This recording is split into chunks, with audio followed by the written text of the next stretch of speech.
বন্দে পুরুষোত্তমম। সকলকে আমার আনন্দিত জয়গুরু।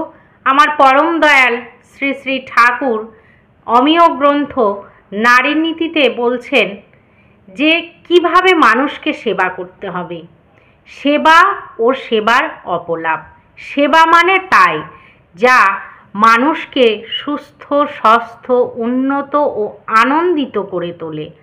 আর তা হয় না, অথচ শুশ্রূষা আছে, সে সেবা অপলাপকেই আবাহন করে। তাহলে তিনি কিভাবে সেবা করতে বলছেন? এমনভাবে মানুষকে সেবা করতে হবে সে সেবা পেয়ে যেন সুস্থ থাকে, আনন্দ পায়, সেইভাবেই আমাদের সেবা করতে বলছেন।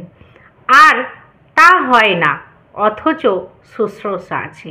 মানে দেখা যাবে যে কোনো মানুষ যখন আমাদের কেউ বাড়িতে অতিথি হয়ে আসে, তখন এমনভাবে তাকে সেবা করি, মানে খাইয়ে দিই, তাকে সেবা দেখাতে চাই যে এত সেবা করছি, সে সেবাটা নিতেই পারছে না, সে খেয়ে গিয়ে বাড়িতে অসুস্থ হয়ে পড়ছে। এইভাবে সেবা করতে বারণ করছেন। সেই জন্য বলছেন দেখে শুনে বুঝে চলো, কিসে কী বা হয়। আমাদের এমনভাবে দেখে শুনে তাকে সেবা করতে হবে সে সেবা পেয়ে যেন সুস্থ থাকে, যাতে অসুস্থ না হয়ে যায়। তাই ঠাকুর বলছেন সে সেবা অপলাপকেই আবাহন করে, মানে সেই সেবার অপলাপ হয়ে যায়।